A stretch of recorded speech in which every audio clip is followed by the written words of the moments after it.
Como nasceu o Espiritismo na Terra? Ninguém nunca soube o porquê da existência do Espiritismo. Ninguém nunca soube dizer a sua finalidade. Ninguém nunca soube por que surgiu o Espiritismo na Terra e quando. Ninguém nunca soube dizer a causa e a origem da missão espiritual. Ninguém nunca soube o porquê de sua existência.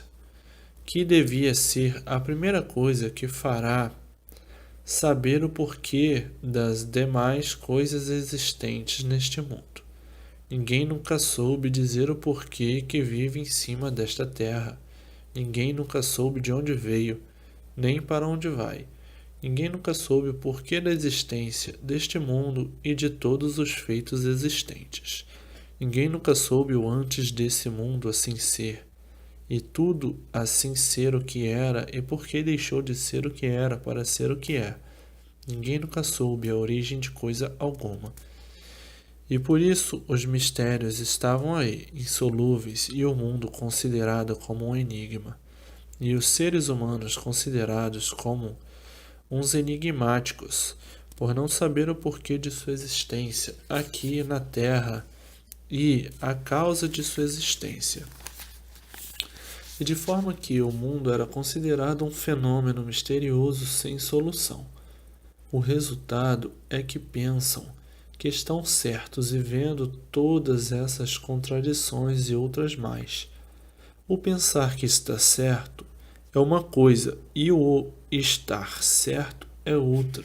E assim, nas primitivas épocas de fases longínquas que o mundo já atravessou, os modos de vida eram todos diferentes.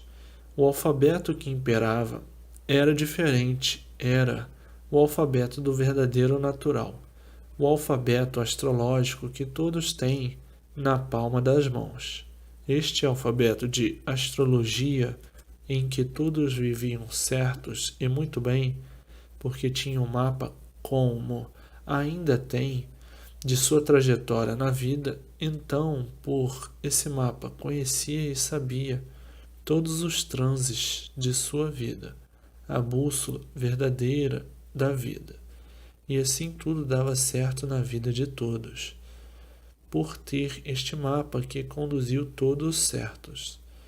O mapa natural da vida, o mapa consciente da vida, mapa trazendo toda a trajetória da vida da pessoa, para que nasceu, o que devia ser, onde devia morar, o que tinha que ser, o ofício, enfim, o mapa, discriminando tudo o que a pessoa tinha que fazer e tudo o que a pessoa tinha que ser na vida. E assim, viviam todos felizes e contentes por ter nas mãos a planta de sua trajetória na vida, o alfabeto e a aritmética.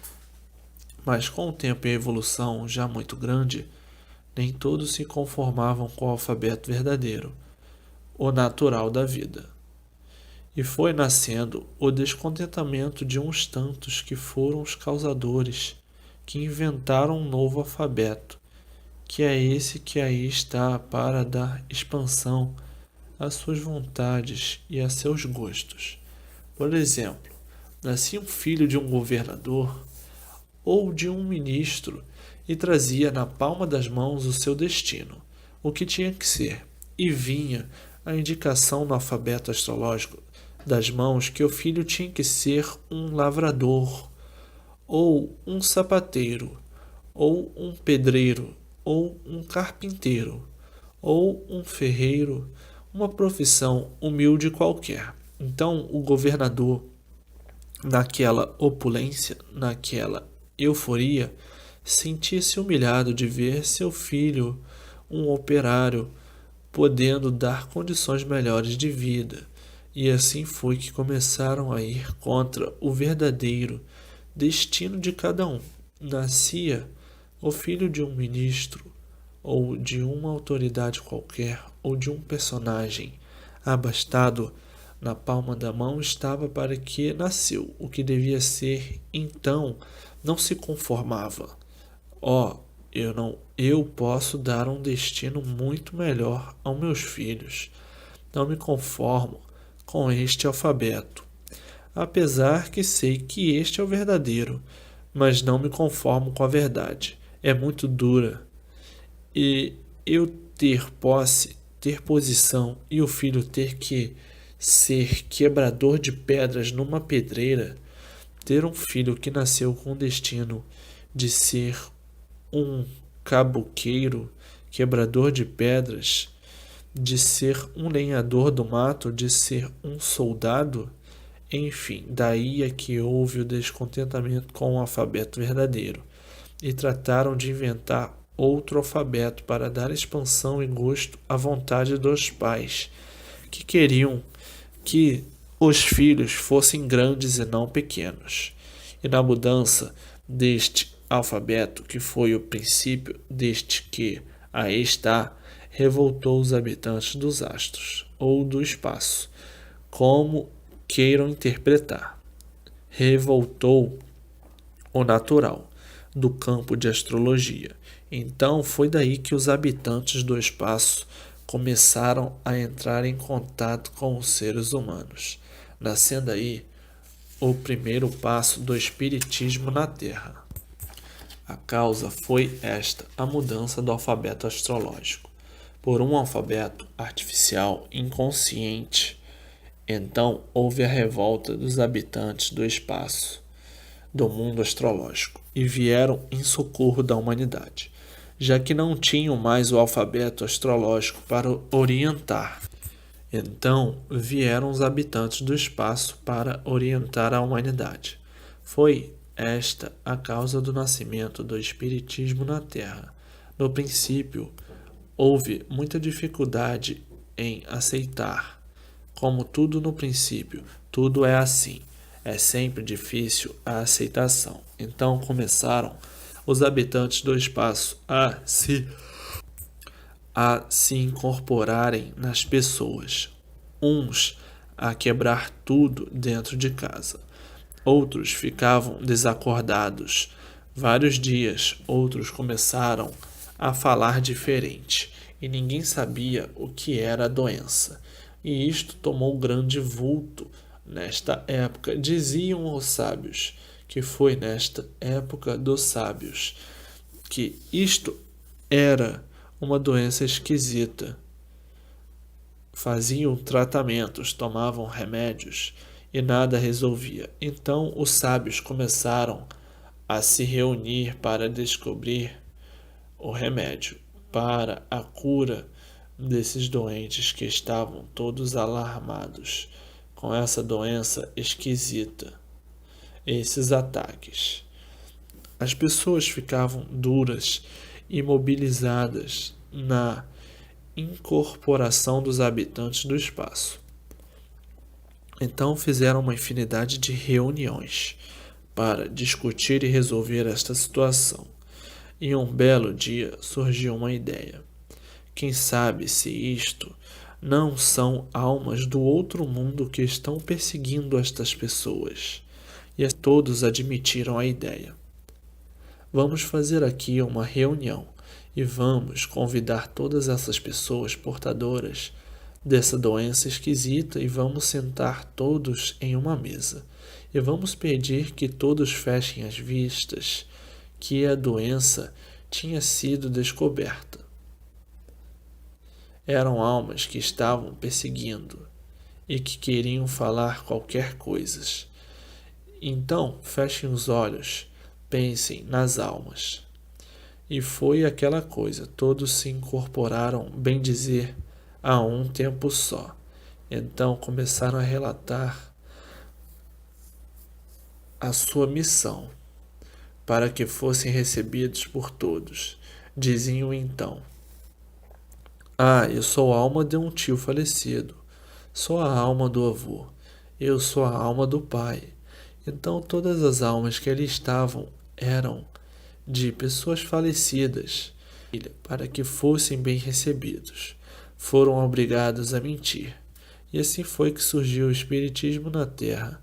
Daí a sua lapidação cada vez mais, seu progresso, sua evolução, cada qual funcionando de sua forma, do seu jeito, de sua maneira, uma infinidade de formas diferentes. Criaram nomes, criaram tudo, criaram um magistério, a ciência filosófica e científica. Progrediu à sua maneira, e o baixo espiritismo, que é o de terreiro, progrediu da sua forma, da maneira mais conveniente. Então formaram dois magistérios, a magia científica e a magia negra, cada qual criando infinidades de coisas para fazer a sua cabala. Lendas, contos, histórias, cada qual progredindo da sua forma e do seu jeito. E foi assim que nasceu o Espiritismo na Terra e o porquê da existência dele. Então os habitantes do espaço, para serem recebidos pelas pessoas aqui na Terra, se identificavam como se fossem viventes encarnados aqui no corpo humano. Então diz: Ah, eu sou o santo, sou Ogum, sou São Jorge, sou São Cosme e Damião, os santos do céu incorporando nos cavalos, depois de serem puros, limpos e perfeitos, vir dançar batuque nos terreiros ao som de atabaques e beber marofo. Assim como se identificam como santos, se identificam também como espíritos de qualquer pessoa falecida. Que grande lapidação, que grande sonho dos que sonharam com falsas verdades. Se existisse espírito no corpo de alguém, todos viveriam felizes, porque morria um chefe de família e o espírito via orientar a esposa e os filhos que deviam de fazer. Se o marido fosse ciumento, trataria de com o ciúme levar a esposa para junto dele, e assim vice-versa. Ninguém mataria outro escondido com medo da represália do espírito e do espírito se incorporar num médio, num centro espírita, pedindo justiça do que fizeram com seu corpo e revelando tudo que se passou. Ninguém dava sumiço em ninguém, e ninguém queria matar ninguém, com medo da vingança e represália do espírito. E de forma que ninguém tem espírito no corpo. O ser humano é espírita porque o ser humano vive de experiências, experimentando tudo para acertar ou não. Então todos esses que incorporam nos médiuns, nos cavalos dos terreiros, são habitantes do astral, dos astros, do espaço, e não que fossem espíritos encarnados aqui na matéria, como costumam tratar os espíritos de pretos velhos, que até têm seu dia de honra, que é o dia 13 de maio. De branco velho não existe. Nos terreiros só incorporam pretos velhos, mas branco velho nunca incorporaram, e por isso não tem seu dia. Só quem tem espírito é preto velho, branco velho não tem. E assim só baixam também espíritos de pretas velhas, porque só pretas velhas é que tem espírito. E brancas velhas não baixam, porque não têm espíritos. Ah, se o ser humano tivesse espírito encarnado no corpo, que depois de morto fosse para o espaço, a vida seria um primor de maravilhas. Bastava a pessoa se desenvolver para receber os espíritos das pessoas falecidas. Assim a pessoa não precisava mais estudar. Era só receber o espírito que precisasse. Queria fazer uma planta. Chamava o espírito de um grande arquiteto. Vinha e executava a planta. Queria tocar um piano. Concentrava e chamava um Chopin ou um outro gênio qualquer na música. Queria receitar um remédio. Chamava um espírito de um grande professor em medicina. Enfim, a pessoa não precisaria mais estudar. Bastava se desenvolver para receber espíritos de pessoas falecidas, para resolver qualquer assunto. Se queria resolver, se livrar de uma condenação, chamava o espírito de um juiz, de um desembargador, de um jurista, para esclarecer como podia ser absolvido. Então, diante disto tudo e de outras coisas mais, estaria provada a imortalidade. E de forma que no espiritismo filosófico e científico, os filósofos como Allan Kardec e Fenelon dizem que a reencarnação traz a purificação dos espíritos. Ora, desde o princípio do mundo que vem morrendo e nascendo, morrendo e nascendo, morrendo e nascendo, reencarnando e desencarnando, para a purificação dos espíritos, já era para desde muito pelas reencarnações, desde o princípio do mundo, nascerem sábios e puros, e não burros e monstros. Porque desde o princípio do mundo, encarnando e desencarnando para a purificação dos espíritos encarnados, já era para desde muito só nascerem pessoas puras e boas, e não burros e monstros. Ninguém tem espírito no corpo, e sim, a humanidade, o corpo do ser humano é elétrico e magnético, ligado neste conjunto elétrico e magnético variante. A cabeça, que é o relógio, está ligada nessas duas energias, elétrica e magnética. E essas duas energias são a causa do pensamento. A magnética, o pensamento mau, e a elétrica, o pensamento bom. São duas energias variantes. Por isso, o ser humano é variante. A cabeça é um relógio com 7 ponteiros. As vistas, os ponteiros da visão. O ouvido, o ponteiro do som. A boca, o ponteiro do paladar. O nariz, o ponteiro do cheiro. Tudo que existe na vida do ser humano é inventado, criado, idealizado pelos seres humanos. E por isso cada povo criou sua religião e seu Deus. E por isso existe uma infinidade de deuses. Qual é o verdadeiro desses todos? Nenhum, porque Deus é um só, não existem duas verdades. A verdade é uma só. Qual é? É racional, a razão do mundo e tudo que nele existe. E é por isso que cada povo rege com sua Bíblia diferente uma das outras. Cada Deus desses criados pelo povo tem sua Bíblia, e são todas diferentes uma das outras. Então, qual é a Bíblia verdadeira se existe uma infinidade delas, baseadas em contos, histórias e lendas? E de forma que no Espiritismo existe uma partícula de verdade, que é a existência dos habitantes do espaço. Mas não está no Espiritismo a verdade das verdades. Por isso, o Espiritismo nunca definiu a razão do mundo, nem o princípio, nem o fim. Foi muito bom o Espiritismo para a lapidação da humanidade. É um curso primário aqui do astral inferior, e acima do astral inferior, que é o nosso mundo, existe o astral superior. Acima do Sol e acima do astral superior existe o mundo racional, com seus habitantes, que é a meta final da humanidade, o mundo real do animal racional.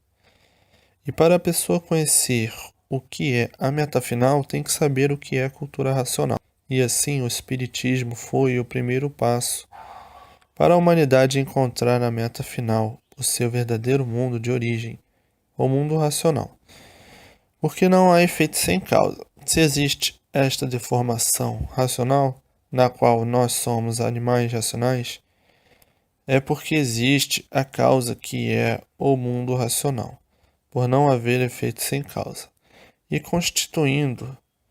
continuando falando sobre os movimentos ou trabalho dos habitantes do espaço, os espíritos, eles têm a faculdade de se materializar da forma e maneira que entendem ou que é preciso no momento.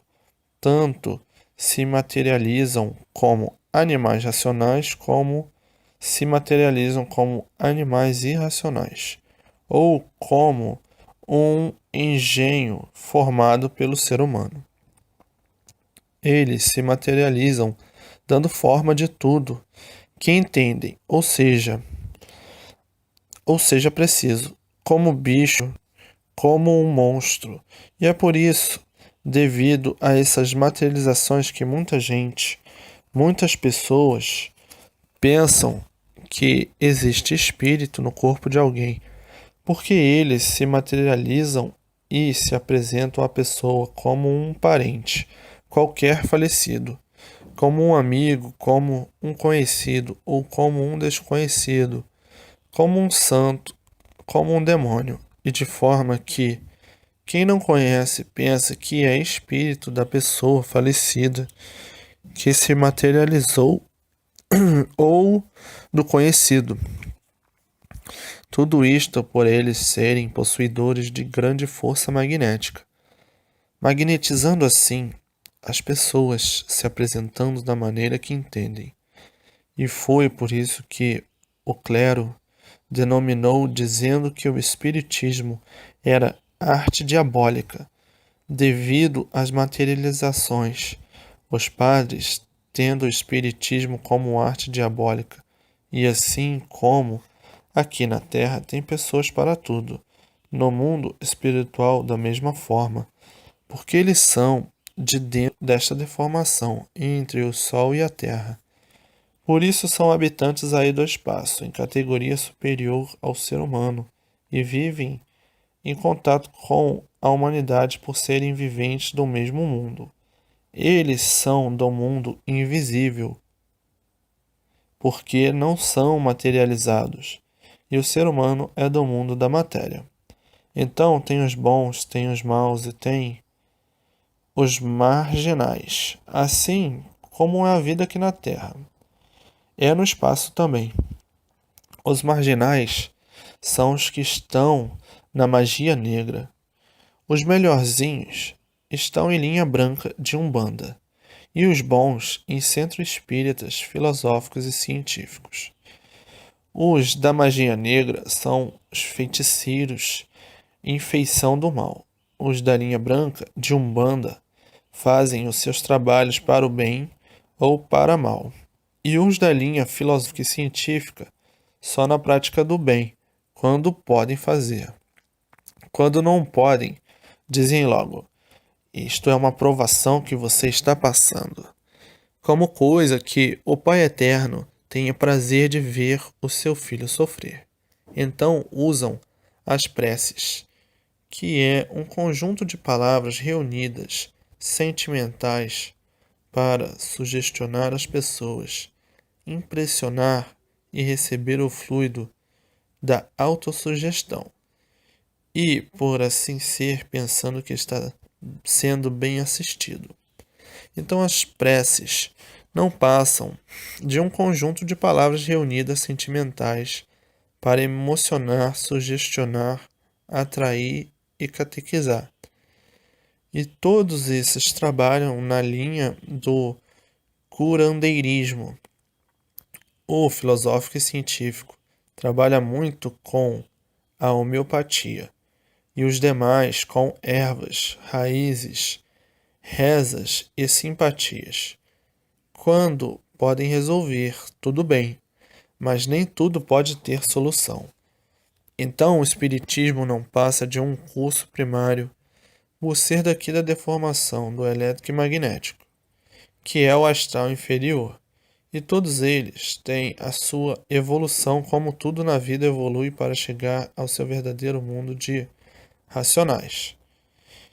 E nesses meios, as demandas dos maus que prejudicam e infelicitam as vítimas quando podem, destroem e arrasam quando podem, tiram vidas, dão vidas quando podem, porque nem tudo podem fazer, e por isso a magia negra é muito conhecida. O preto e o encarnado é a cor demoníaca de Lúcifer. Então usam tudo na prática do bem e na prática do mal. Tudo quanto é de material, e assim está aí o grande pesadelo da humanidade, que se metem nesses meios sem conhecer, com a boa fé de minorar os seus males, e quando acaba, tudo ao contrário, pior ficando em tudo, sempre penando, sempre sofrendo, e cada vez é pior, até se desiludir de tudo e ficar descrente de tudo. Sempre demandando, sempre atrapalhados, sempre na miséria e sempre de mal a pior. Muitas vezes acabando atuados e obsedados e indo parar no hospício, como há muito foi constatado que o Espiritismo era uma fábrica de loucos, por o hospício estar cheio de vidas, está cheio de suas vítimas. E por isso Dantes era muito perseguido pelas autoridades, por se constatar grande número de doentes mentais, vítimas da atuação e obsessão e do fanatismo. De um certo tempo para cá, é que houve liberdade de expansão espiritual e que vem prejudicando a humanidade, porque tornou-se um meio de exploração comercial.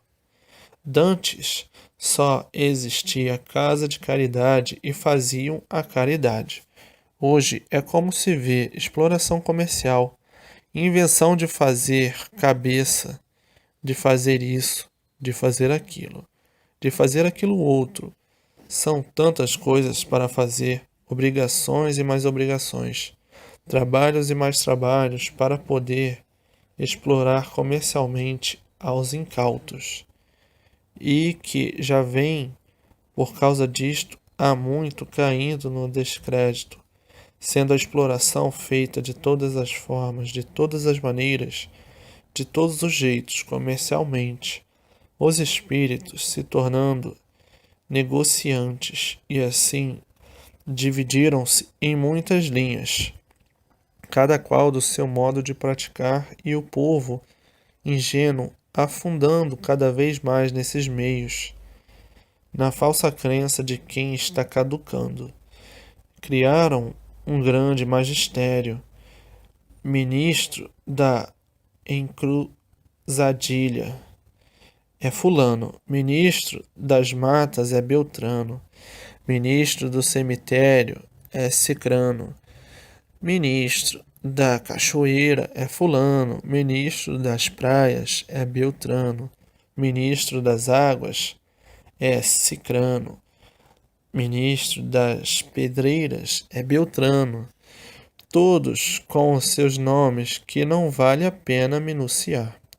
Recebem suas oferendas, suas mesas, seus trabalhos, seus presentes, suas homenagens, em função disto ou daquilo, ou do mal ou do bem. E os historiadores na venda de livros, histórias ou contos, cada um filosofando à sua maneira, à sua forma. E assim a exploração comercial é de toda ordem. Chama-se isto uma grande lapidação para os incautos. E depois de estarem encabrestados, e por isso são cavalos de orixá, ficam com medo de abandonar devido às represálias feitas pelos seus contendores. Se sair daqui, vai morrer. Vai acontecer isso, vai acontecer aquilo. E muitos querendo se afastar, não se afastam de medo do que pode acontecer. Que belo culto os incautos arranjaram para si mesmo, para ficar sofrendo as consequências da sua fé traiçoeira. O histórico disto tudo é muito grande, e mais adiante outros esclarecimentos.